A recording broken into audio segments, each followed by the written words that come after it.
Chapter 5. Welcome to the Big Dogs, Luzon, Philippines. A gentle chime accompanied the illumination of the seatbelt sign, awakening Jack Carter. He occupied the window side seat toward the rear of the plane, and as he stirred, the captain's voice came over the intercom, announcing that the aircraft would touch down in approximately 20 minutes at Ninoy Aquino International Airport, situated at the very heart of Manila and the bustling capital of the Philippines.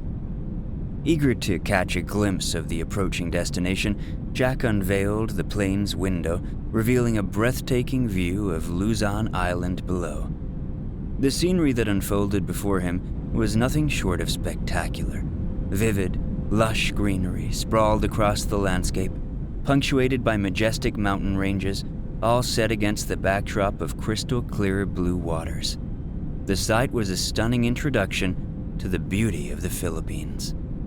Jack had previously visited the Philippines during his assignment with the 3rd Recon Battalion. During his time there, his team conducted regular training missions alongside the Filipino Marines, with the aim of increasing interoperability between the U.S. and the Philippines. While the climate, characterized by sweltering daytime heat and frequent monsoon rains at night, could be grueling, Jack had developed a deep respect and admiration for the local people. It was a sentiment he found himself missing. When he had opportunities for downtime from training, he used to often engage in building connections and enjoying the local cuisine from the locals, while also testing his tolerance for alcohol by joining the Filipino Marines in social drinking. The plane smoothly landed on the runway and taxied toward the terminal. Sal had taken a seat closer to the front of the aisle, while the night before, during Jack's layover at Seoul International Airport, Carlos had made arrangements for himself to be the one to pick up both of them upon their arrival. After meeting Sal to go through customs, they grabbed their gear from the luggage carousel in the terminal. Both of them, each with 2 large bags, shuffled over to the exit where Carlos was waiting. Jack exited the airport and was instantly consumed by the oppressive humidity. It was late summer in the Philippines, and Jack was sweating through his cool khaki shirt and brown 511 tactical pants. He donned his Ray-Ban sunglasses to dilute the oppressive sun from his eyes.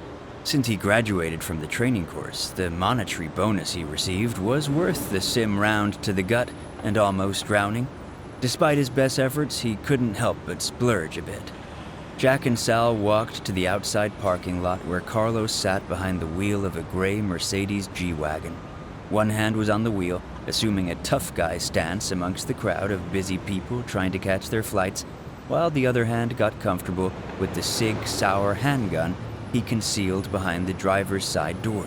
His tough guy demeanor faded instantly when he saw Jack open the passenger door. "Hey, my man, congratulations," Carlos said as he took his hand off the wheel to go for a fist bump. Jack quickly tapped it before getting into the vehicle. Sal checked to see if they had anyone following them, as per company policy abroad. After figuring that the coast was clear, he went into the back seat of the car. "Hey, dude, how are you?" Jack said, not looking at Carlos, but rather to see if Sal missed anybody. "Also, this is Javier Salvatore," he quickly introduced as Sal got comfortable in the back seat. "Well, Javier Salvatore, that's quite an exquisite name," Carlos teased. "Just call me Sal, bro," he replied, with the same low voice that made it clear he didn't care for his joking. They still tapped fists with brotherly respect. "All right, boys, buckle up. We have a scenic route on the way to our nice little spot we have for the weekend. That means you guys can also relax," Carlos said as he flipped the car into drive and started to pilot out of the airport parking lot. Not a lot of information was given to either Jack or Sal for the 4-week security operation of protecting an archaeological company. Jack understood that sometimes things required secrecy, but not receiving any brief beforehand of what they would be doing started to worry Jack. "So, what's the deal here?" Jack asked while Carlos sped down the freeway. Sal decided to sprawl out over the back seats and rested his eyes.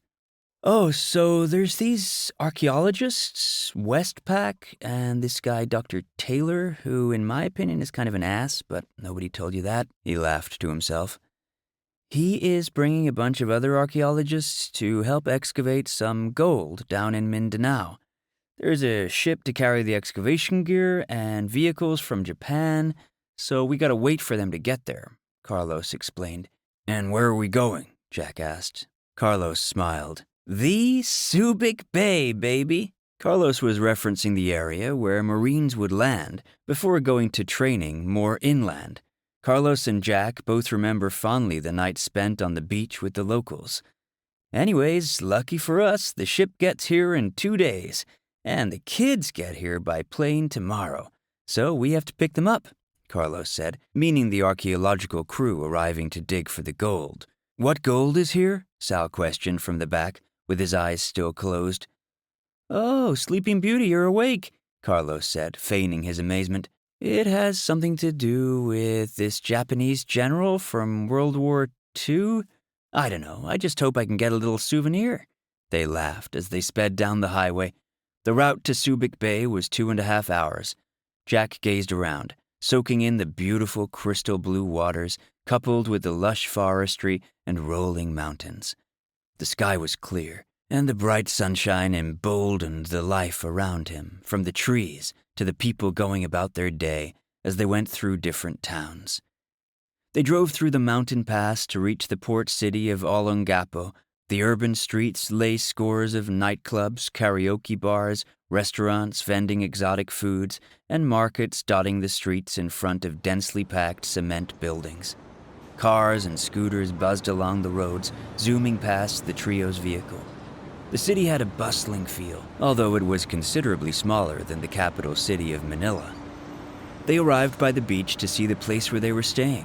It was a 2-story elongated hotel with Spanish-style tile roofing and a white adobe building that had balconies on each side overlooking either the city or the beach.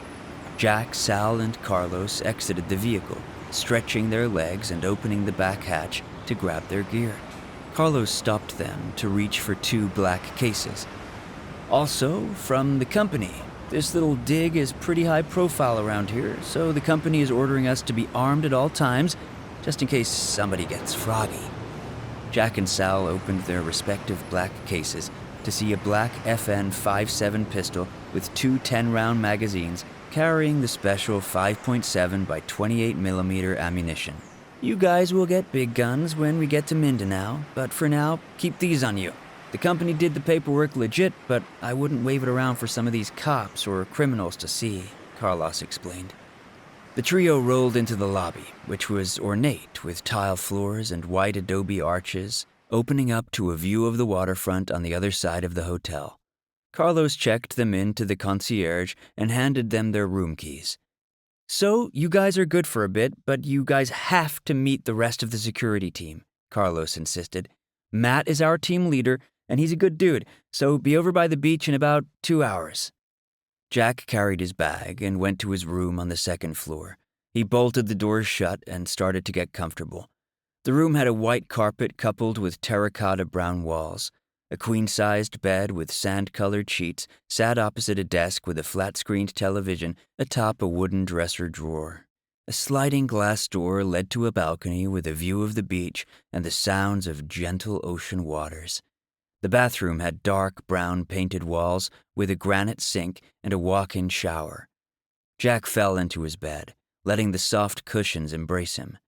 This felt like the first time in a long time that he could relax in a somewhat comfortable spot. This hotel, this island, and this life were all starting to feel wonderful. It was as if his sense of purpose as a traveling security contractor seemed new and exciting to the open possibilities. Yet, he had a sinking feeling that the happiness may be short-lived. He checked his watch. The flight and the time zone change had left him sleep-deprived, so he decided to lay in bed and rest down for a nap until he was needed later. He woke up an hour and a half later, feeling recharged after sipping on some water provided in bottles by the hotel. After washing his face and changing into some tan shorts, flip-flops, and a thin cotton white button-down shirt to match a low-profile tourist look, he tucked his gun and holster into the front of his pants and stepped out of his room to go down to the beach. He met Sal on the way to the beach. They walked together towards a group of 20 people from varying ethnicities, with Carlos being the only recognizable face. Carlos waved the two in. "Hey guys, meet the team," Carlos said with his usual beaming smile and with a red horse beer in his hand. Jack and Sal received a brief introduction to all the other contractors who had gathered, representing a diverse array of countries, from Syria to New Zealand. Despite their varied cultural backgrounds and origins, the contractors shared a powerful esprit de corps that went beyond national boundaries. Jack couldn't help but ponder how he would find his place within this group.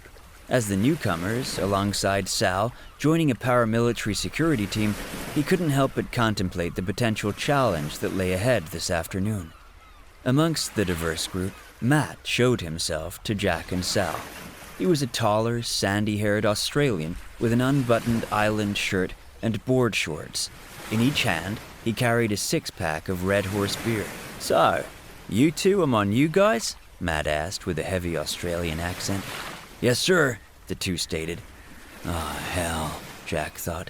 He had an idea of where this was going. "I assume you brought your weapons? Give them to me. We don't want any accidents," Matt asked casually. The two unholstered their weapons from the front and gave them to him. Matt dropped the six-packs in front of the two. "All right, boys, drink up, and I want to see those gone," Matt cheered. Jack looked at Carlos, observing that he had an "I'm sorry" face. He wouldn't take it personally. Both Jack and Sal knew what this was, an initiation. Jack popped open the first bottle and took long gulps. Red Horse is a well-known Filipino beer.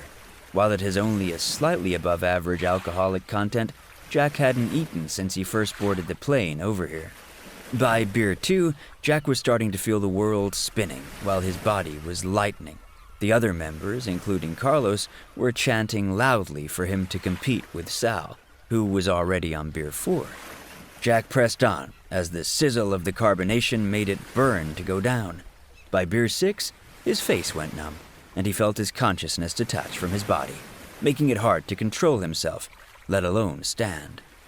Sal was feeling the same way. They leaned against each other for stability. "All right, boys, go touch the water," Matt shouted. The shoreline of the beach was no more than 50 yards away. Sal stumbled into a run, going to his knees, but still making an effort to get the hazing over with. Jack started to move, yet he felt a kick to his kidney that knocked him face first into the sand. The others in the group were going to keep him from getting to the water.